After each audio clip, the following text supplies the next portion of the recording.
Olivier, votre coup de cœur du jour pour des femmes? Ça s'appelle Les Figures de l'ombre, le film dont il est question. Et c'est un film qui met en lumière l'histoire méconnue, mais absolument authentique, de trois femmes, trois mathématiciennes afro-américaines qui ont joué un rôle essentiel dans la conquête spatiale à l'aube des années 60. Période charnière pour les États-Unis parce qu'on est en pleine guerre froide et que les Américains ont un gros retard sur les Russes.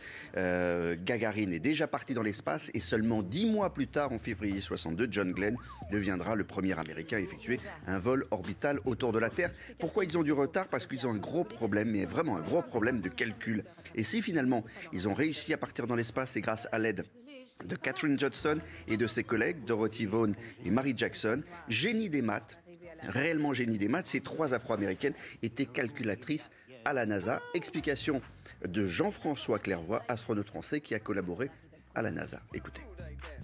Le calcul de trajectoire dans l'espace est très important.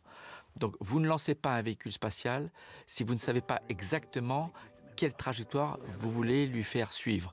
Et pour ça, il y a des spécialistes de trajectographie. T'es meilleur avec les chiffres que n'importe qui dans cette salle, Catherine. Alors, ces trois femmes étaient calculatrices. Alors, une plutôt avec l'esprit ingénieur, l'autre qui était juste une experte talentueuse en calcul mental, maîtresse des chiffres, et puis l'autre qui était manager des autres calculatrices. Et Olivier, l'histoire de ces trois femmes, c'est l'histoire de trois femmes qui jusqu'ici étaient totalement méconnues. Hein. Oui, elles sont sorties de l'ombre grâce à un livre. Je vais rappeler leur nom. Katherine Johnson, Dorothy Vaughan, Mary Jackson. Il y a 50 ans qu'elles ont réalisé cet exploit mathématique, entre guillemets. Et donc, il faut ajouter que la NASA, et ça c'est très important, comme le reste du pays, a pratiqué la ségrégation. Ce sont des femmes noires. Et dans le film, c'est très bien montré. Ça veut dire humiliation quotidienne, toilettes séparées, cafetières séparées, transports séparés. Mais la NASA, grâce à ces femmes absolument brillantes, a pris conscience de l'absurdité de la situation. Là encore, le commentaire de Jean-François Clairvoy. En y réfléchissant après avoir vu le film, effectivement, j'ai réalisé, mais c'est vrai qu'au début de la NASA, la ségrégation était encore en cours. Alors, quand je suis arrivé à la NASA, c'était l'inverse. La NASA se voulait être l'organisation exemplaire anti-ségrégationniste. Exemplaire avec des quotas des minorités hispanisantes, indiennes, afro-américaines, dans toute la hiérarchie, dans toutes les disciplines, et même chez les astronautes.